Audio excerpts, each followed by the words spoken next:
नमस्कार साथियों, मैं हूं आपका दोस्त सुमित और आप सुन रहे हैं स्वास्थ्य संवाद, जहां हम करते हैं आपकी सेहत से जुड़ी गूढ़ बातों को सरल भाषा में। आज का विषय है मधुमेह, एक मीठा जहर या एक नियंत्रित साथी।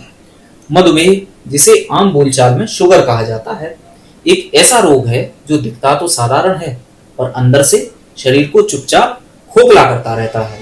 और आज हमारे साथ हैं डॉक्टर डी कुमार। डॉक्टर साहब, आपका स्वागत है हमारे पॉडकास्ट में। धन्यवाद सुमित जी और नमस्कार सभी श्रोताओं को। आपके साथ जुड़कर बड़ा अच्छा लगा। डॉक्टर साहब, सबसे पहले तो यही बताइए कि मधुमेह आखिर है क्या? बहुत ही अच्छा सवाल किया है सुमित जी आपने। मधुमेह एक मेटाबॉलिक विकार होता है जिसमें शरीर या तो पर्याप्त इंसुलिन नहीं बना पाता या फिर जो इंसुलिन बनाता है उस पर शरीर की कोशिकाएं ठीक से प्रतिक्रिया नहीं देती हैं। इंसुलिन एक हार्मोन है जो खून में मौजूद ग्लूकोज को ऊर्जा में बदलने में हेल्प करता है। जब यह प्रक्रिया बाधित हो जाती है तो ग्लूकोज खून में जमा होने लगता है, जिससे कई अंग प्रभावित हो सकते हैं, जैसे आंखें, किडनी, नसें और दिल। ओके, तो डॉक्टर साहब, मधुमेह कितने प्रकार के होते हैं? अगर डायबिटीज की बात की जाए तो ये मुख्यतः दो प्रकार की होती है, टाइप 1 और टाइप 2। टाइप 1 डायबिटीज देखी जाए तो ये आमतौर पर बच्चों और युवाओं में होता है। इसमें शरीर बिल्कुल भी इंसुलिन नहीं बनाता है जी। और अगर टाइप 2 की बात की जाए तो ये सबसे सामान्य प्रकार है जो वयस्कों में ज़्यादा होता है। इसमें इंसुलिन बनता तो है पर शरीर पर असर नहीं होता है। अच्छा, इसके अलावा एक तीसरा प्रकार भी है जो गर्भावधि मधुमेह होता है, जो मुख्यतः गर्भवती महिलाओं में पाया जाता है। इसकी वजह क्या होती है डॉक्टर साहब? सुमित जी, डायबिटीज होने के कई कारण होते हैं। सबसे पहले तो आनुवंशिक जेनेटिक कारण होते हैं। मोटापा होता है, शारीरिक गतिविधि की कमी होती है, स्वास्थ्य खान पान नहीं खा रहे हम, तनाव, स्ट्रेस, उच्च रक्तचाप, हाई कोलेस्ट्रॉल, ये तमाम समस्याएं रहती हैं। जी। अच्छा डॉक्टर साहब, अगर कोई व्यक्ति मधुमेह से पीड़ित है तो उसे क्या क्या लक्षण दिखाई दे सकते हैं? सुमित जी, बहुत अच्छा सवाल किया है आपने। जिस व्यक्ति को डायबिटीज है तो उस व्यक्ति में अनेक लक्षण मिलते हैं। जैसे मैं कुछ लक्षण आपको बताता हूँ अभी जी। ऐसे व्यक्ति को बार बार पेशाब आएगी, बार बार प्यास भी लगेगी, भूख अधिक लगती है, थकान होती है, वजन घटता है या फिर बढ़ता है, धुंधली दृष्टि हो जाती है। अगर कहीं चोट लग जाती है तो जख्म काफी देर से भरे जाते हैं। ऐसे व्यक्ति के पैरों में हमेशा झंझनाहट सी बनी रहती है। जी।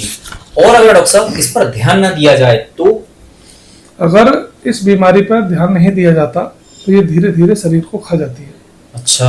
आंखों की रोशनी चली जाती है, किडनी फेल हो सकती है, दिल का दौरा पड़ सकता है, पैरों में गैंग्रीन होने पर पैर काटना पड़ सकता है और सबसे खतरनाक, यह बीमारी कभी कभी मौत का कारण भी बन जाती है।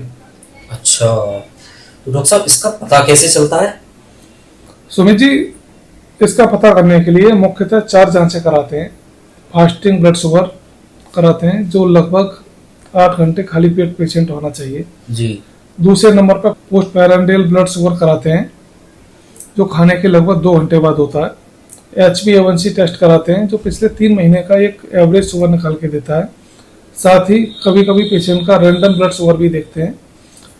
अगर किसी पेशेंट की रिपोर्ट में HbA1c 6.5% से ज़्यादा है तो वो व्यक्ति डायबिटिक हो सकता है। अच्छा, तो अब सबसे महत्वपूर्ण बात डॉक्टर साहब, इसका इलाज क्या है? अगर इसके इलाज की बात करें हम तो इसका इलाज केवल लाइफ स्टाइल को चेंज करना ही है। जी। और जिसमें मैं कुछ बातें आपको बता रहा हूँ कि कम से कम 30 मिनट व्यक्ति को डेली पैदल चलना चाहिए और जिन चीज़ों में कार्बोहाइड्रेट अधिक होता है उन्हें कम खाना है और फाइबर वाली चीज़ों का प्रयोग अधिक से अधिक करना है। जी। डॉक्टर की सलाह में हर समय रहना है। योग, ध्यान, ये सब करने हैं आपको। Blood sugar, blood pressure, kidney function, liver function, इनकी जांच समय समय पर आप कराते रहें। डॉक्टर साहब, मतलब मधुमेह को ठीक नहीं किया जा सकता? सुमित जी, डायबिटीज को ठीक तो नहीं कर सकते लेकिन कंट्रोल किया जा सकता है। हजारों लोग हैं जो बिना किसी तकलीफ के अपना जीवन जी रहे हैं, सिर्फ डिसिप्लिन के साथ। लोगों के बीच डॉक्टर साहब भ्रांतियां हैं, जैसे मैं सिर्फ मीठा नहीं खाता तो मुझे शुगर कैसे हो सकता है, इस पर क्या कहेंगे आप? सुमित जी, हमारे समाज में बहुत बड़ी गलतफहमी है। लोग सोचते हैं कि डायबिटीज सिर्फ मीठा खाने से होती है, जबकि देखा जाए तो ये जटिल मेटाबॉलिक डिसऑर्डर है जिसमें आपकी जीवन शैली, जीन्स और खान पान सभी शामिल होते हैं। डॉक्टर साहब, कुछ लोग आयुर्वेदिक या घरेलू उपाय भी करते हैं, आपकी क्या राय है इसको लेकर? सुमित जी, नीम की पत्तियां, करेले का रस, जामुन का बीज, इन सब का सहयोग लिया जा सकता है, पर यह मुख्य इलाज का विकल्प बिल्कुल नहीं हो सकता है। हमेशा डॉक्टर की सलाह के साथ इन उपायों को अपनाएं। तो डॉक्टर साहब, अब तो युवा भी मधुमेह का शिकार हो रहे हैं, क्या कहेंगे आप इस पर? बिल्कुल सही कहा आपने। 25 से 30 साल की उम्र के युवा डायबिटीज के पीड़ित हैं और इसका मुख्य कारण है जंक फूड, घंटों मोबाइल चलाते रहना, नींद की कमी, स्ट्रेस। तो मैं यही कहना चाहूँगा, इस समय रहते अपने स्वास्थ्य का ध्यान रखें आप। जी डॉक्टर साहब, आपने जो बातें बताई वो बहुत उपयोगी और जागरूक करने वाली हैं। श्रोताओं, मधुमेह कोई मौत की सजा नहीं है, ये एक संकेत है कि हमें अपनी जीवन शैली सुधारनी है। एक अच्छी दिनचर्या, सादा भोजन और रोजाना व्यायाम, यही असली दवा है। डॉक्टर डी कुमार जी, हमें समय देने के लिए बहुत बहुत धन्यवाद। धन्यवाद सुमित जी। और सभी श्रोताओं को मेरा एक संदेश है कि स्वास्थ्य ही जीवन की सबसे बड़ी दौलत है, इसे संभालिए। जी, तो दोस्तों, यही था आज का स्वास्थ्य संवाद। अगर आपको यह एपिसोड पसंद आया हो तो शेयर जरूर करें, और हाँ, अगली बार मीठा खाने से पहले थोड़ा सोचिएगा जरूर। शुभकामनाओं के साथ मैं सुमित आपसे विदा लेता हूँ। नमस्कार।